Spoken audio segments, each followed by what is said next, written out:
Happy morning students. நம்ம nationalism Gandhian face அதில் இன்றைக்கி என்ன டாபிக் பார்க்குறோம் அப்படின்னா நேரு ரிப்போர்ட், நேரு அறிக்கை.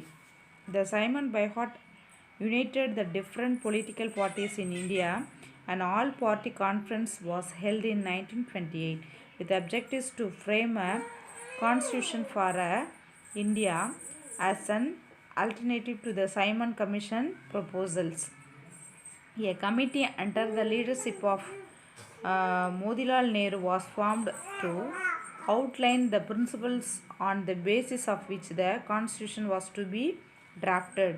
The committee's report, known as Nehru Report, recommended dominion status for India, elections of the central legislature and the provincial legislatures on the basis of joint and mixed electorates. அதாவது இந்தியாவிலிருந்து பல்வேறு அரசியல் கட்சிகள் Simon கமிஷனை புறக்கணித்தது.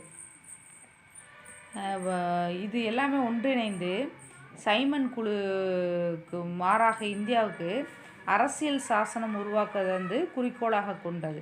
அப்போ 1928 எல்லா அனைத்து கட்சி மாநாடு அப்படின்றது நடைபெற்றது. அதில் அரசியல் சாசன வரைவுக்கான திட்டம் வகுப்பதற்காக மோதிலால் நேரு தலைமையிலான அந்த திட்டம் கமிட்டி அமைக்கப்பட்டது. அந்த கமிட்டியின் அறிக்கை நேரு ரிப்போர்ட், நேரு அறிக்கை அப்படின்னு சொல்லி அழைக்கப்படுது. அதில் பரிந்துரை செய்யப்பட்ட என்னென்னு பார்த்தீங்க அப்படின்னா, இந்தியாவுக்கு தன்னாட்சி, அதாவது டொமினியன் அந்தஸ்து கொடுக்கணும்.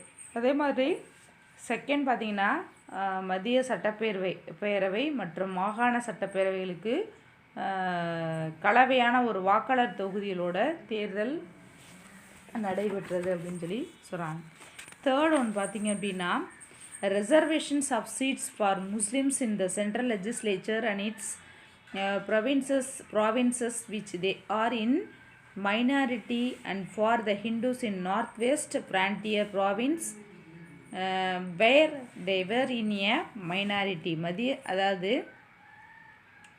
மத்திய சட்டப்பேரவை மற்றும் முஸ்லீம்கள் சிறுபான்மையினராக உள்ள மாகாண சட்டப்பேரவைகளில் முஸ்லீம்களுக்கென்று இடஒதுக்கீடு செஞ்சது. அதே போல் இந்துக்களுக்கும் அவர்கள் சிறுபான்மையினராக உள்ள வடமேற்கு எல்லை மாகாணத்தில் இந்த இடஒதுக்கீடு அப்படின்றது செய்யப்பட்டது.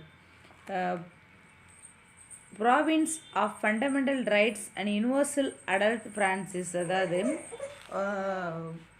பொது வாக்களிப்பு முறையும் அடிப்படை உரிமைகளும் வழங்கப்பட்டது அப்படின்னு சொல்கிறாங்க. அப்போ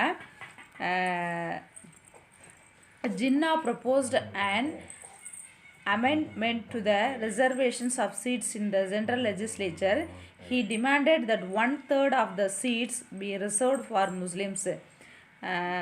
Tej Bahadur Zapru supported him and pleaded then that it would make no big difference. However, it was defeated in all-party conference. Later, he proposed a resolution which came to be known as Jinnah 14 points. However, it was also rejected. Jinnah, who was hailed as ambassador of Hindu-Muslim unity, thereafter changed his stand and began to express the causes of a separate nations for Muslims. அதாவது மத்திய சட்டப்பேரவையில் இடஒதுக்கீடு வழங்குவது குறித்து ஜின்னா என்ன செய்கிறார் அப்படின்னா, இந்த திருத்தத்தை கொண்டு வரார். அதில் என்ன சொல்கிறாருன்னா, 3/1 இடங்கள் முஸ்லீம்களுக்குன்னு ஒதுக்கணும் அப்படின்னு சொல்கிறார். அது மட்டும் இல்லாமல் அவரை ஆதரித்த தேஜ் பகதூர் ஷாப்ரு அப்படின்றவர் பெரும் மாற்றத்தை தராது அப்படின்னு சொல்லி சொல்கிறாரு. இதனால் அதை 3/1 முஸ்லீம்களுக்கு இடஒதுக்கீடு கொடுக்கறதுனால பெரிய மாற்றம் எதுவும் வந்துடாது அப்படின்னு. அப்போ அனைத்து கட்சி மாநாட்டில் இவை அனைத்துமே தோல்வி கண்டதுன்னு சொல்கிறாங்க. அப்போ ஜின்னாவின் 14 அம்சங்கள் என்று அழைக்கப்பட்ட இந்த தீர்மானத்தை முன்மொழியிறாரு. அதுவும் என்ன செய்து நிராகரிக்கப்பட்டது. அப்போ இந்துக்கள் முஸ்லீம்களுடைய ஒற்றுமை அப்படின்றது ஒற்றுமையை தூதராக பாராட்டப்பட்ட ஜின்னா தனது நிலைப்பாட்டை மாற்றிக்கொண்டு முஸ்லீம்களுக்கு தனி நாடு அப்படின்றத வந்து வலியுறுத்த ஆரம்பித்தார். எல்லாத்துலேயும் அதாவது மாநாடு கொள்கைகளில் வந்து முஸ்லீம்களுக்கு இடம் வேணும்னு சொல்கிறாரு. கடைசியில் ஒரு பங்கு வேணும்னு கடைசியில் என்ன செஞ்சிட்டாரு, முஸ்லீம்களுக்குன்னு தனி நாடு அப்படின்றது வந்து வேணும் அப்படின்னு சொல்லி வலியுறுத்தினார். நெக்ஸ்ட் பார்த்தீங்கன்னா த struggle for Purna Swaraj and launch of civil disobedience moment.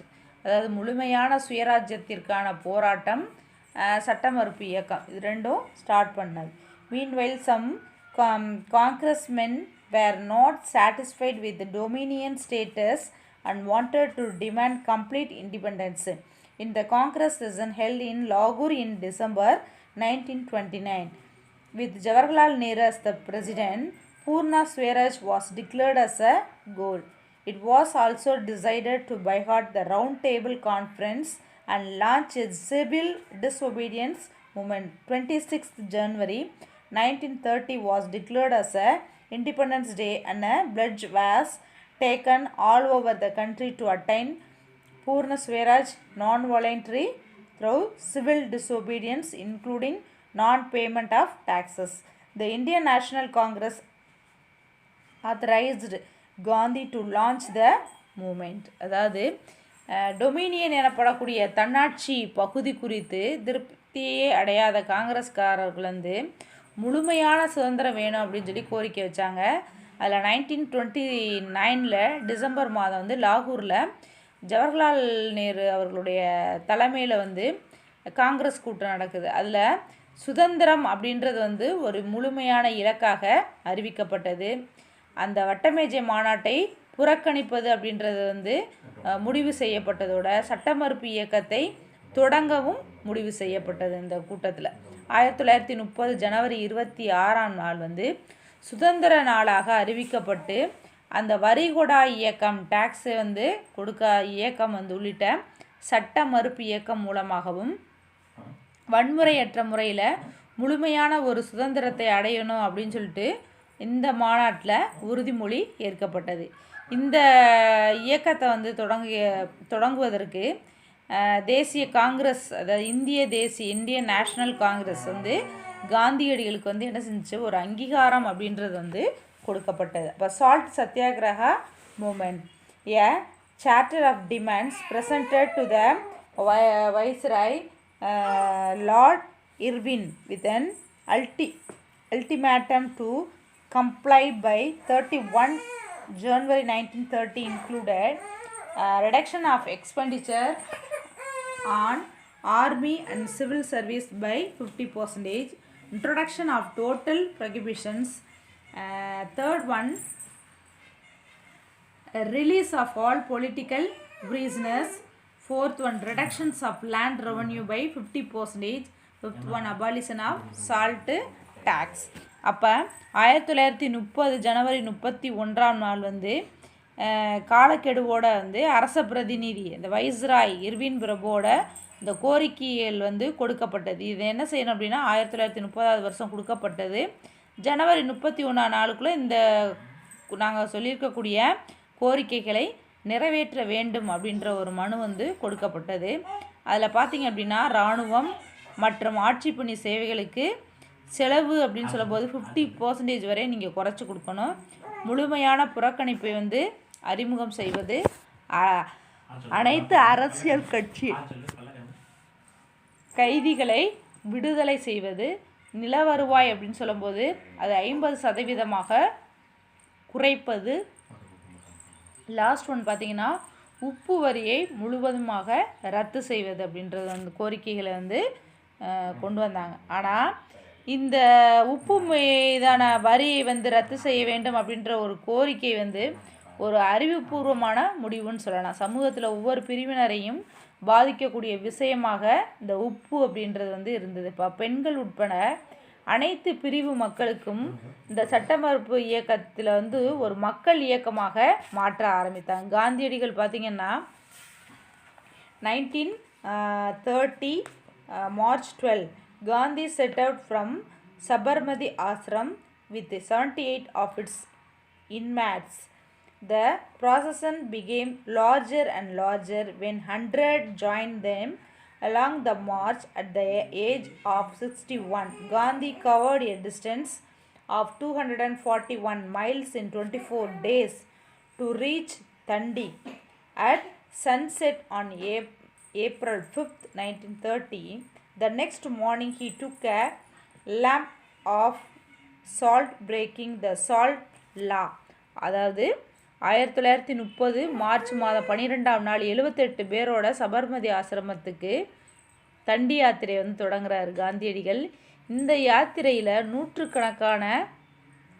நூற்றுக்கணக்கானோர் வந்து சேர்ந்து ஜாயின் பண்ணிட்டாங்க. அப்போ இது எண்ணிக்கை அப்படின்னு சொல்லும்போது நீண்டு கொண்டே போனது. அப்போ காந்தியடிகள் வந்து தன்னுடைய 61வது வயதில் 24 நாட்களில் 241 மைல் தொலைவு வந்து பாத யாத்திரையாக நடந்து சென்று 1930 ஏப்ரல் 5ஆம் நாள் மாலை வந்து தண்டி கடற்கரையை வந்து அடைகிறார். அடுத்த நாள் வந்து அதில் ஒரு கைப்பிடி உப்பை கையில் எடுத்து அந்த உப்பு சட்டத்தை வந்து என்ன செஞ்சார், மீற ஆரம்பித்தார்.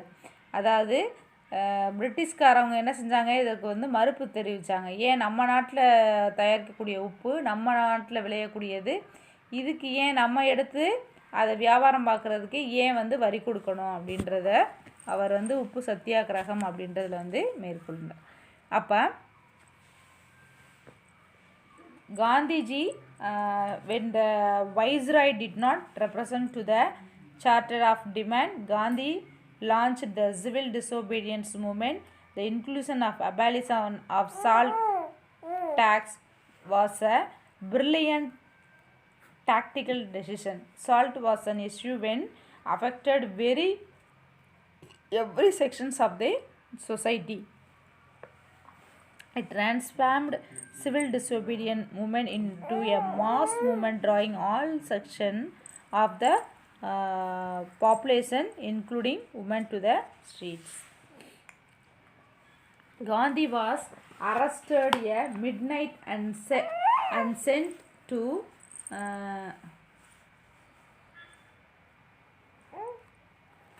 அதாவது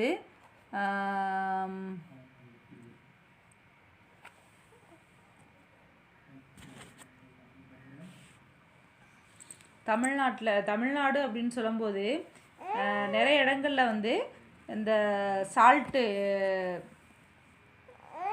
உப்பு, அதாவது இந்த உப்பு சத்தியாகிரகத்தை வந்து பாத யாத்திரையாக தமிழ்நாட்டில் திருச்சிராப்பள்ளி, வேதாரண்யா இந்த இடங்கள்லாம் வந்து திருச்சிராப்பள்ளியிலேருந்து வேதாரண்யம் வரை வந்து பாத யாத்திரை யாருன்னு போனாங்க அப்படின்னா ராஜாஜி வந்து மேற்கொண்டார். கேரளா, ஆந்திரா, வங்காளத்தில் வந்து உப்பு சத்தியாகிரக யாத்திரை நடந்தது. அது மாதிரி வடமேற்கு பகுதியில் அப்துல் கஃபார் கான் அப்படின்றவர் வந்து இந்த இயக்கத்தை தலைமையேற்று நடத்தினார். இந்த இயக்கம் அப்படின்னு சொல்லும்போது ஒரு இரும்பு கரம் கொண்டு ஒடுக்கியதில் பலர் வந்து அரசு வந்து என்ன செய்யுது செய்யும்போது பாதிப்படைந்தனர். அப்போ ஆயுதம் ஏந்தாத சத்தியாகிரகிகள் மீது தாக்குதல் நடத்த அந்த கட்வாலி படை வீரர்கள் வந்து என்ன செஞ்சிட்டாங்க, மறுத்துட்டாங்க. அப்போ காந்தியடிகள் வந்து அந்த மிட் நைட்டில் என்ன செஞ்சார் அப்படின்னா கைது செய்யப்பட்டு அந்த ஏர்வாடா ஜெயில் அப்படின்ற ஜெயிலில் வந்து அடைக்கப்பட்டார்.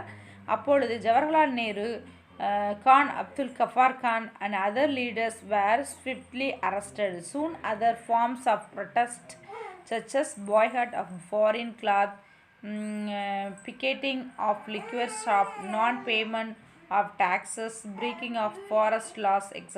were adopted. Women, peasants, tribal students, even tribals, children and all sections participated in the nation-wide struggle.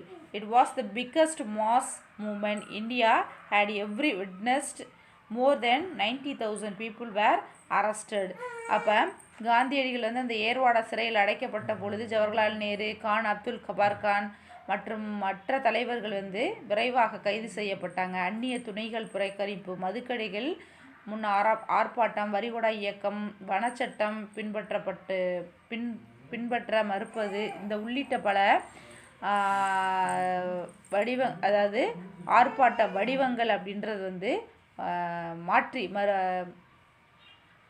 பின்பற்றப்பட்டது. பெண்கள், விவசாயிகள், பழங்குடியினர், மாணவர்கள், குழந்தைகள் இவங்கெல்லாம் வந்து சமூகத்தினுடைய அனைத்து பிரிவு மக்களும் வந்து நாடு தழுவிய ஒரு போராட்டத்தில் வந்து பங்கேற்றாங்கன்னு சொல்லலாம். இந்தியா சந்தித்த மக்கள் இயக்கங்கள்லேயே வந்து மிகப்பெரியது அப்படின்னு சொல்லி சொல்லும்போது இந்த அதாவது உப்பு சத்தியாகிரகம் அப்படின்னு சொல்லி நம்ம சொல்லலாம். அதில் 90,000 மக்களுக்கு மேற்பட்டோர் வந்து கைது செய்யப்பட்டார்கள் அப்படின்னு சொல்லி சொல்கிறாங்க. த ரவுண்ட் டேபிள் கான்ஃபரன்ஸ், அதாவது வட்டமேஜை மாநாடு, இந்த midst of the movement, the first roundtable conference was held at London in November 1930. Ramsay MacDonald, British Prime Minister, proposed a federal government with provincial autonomy. There was a deadlock over the questions of separate electorates of the minorities. The Congress did not attend. Its leader were in jail. அதாவது இந்த இயக்கத்தின் மத்தியில் 1930 November மாதம் லண்டனில் முதலாவது வட்டமேஜை மாநாடு நடந்தது. British பிரதமர் ராம்சே மெக்டொனால்ட் மாகாண சுயாட்சியோடக்கூடிய மத்திய அரசு பின்பற்றிய யோசனையை வந்து அறிவிக்கிறார். இதில் இந்த மாநாட்டில் காங்கிரஸ் கட்சி வந்து கலந்து கொள்ளவில்லை. இதில் இருக்கட்டும், நெக்ஸ்ட் கிளாஸ்.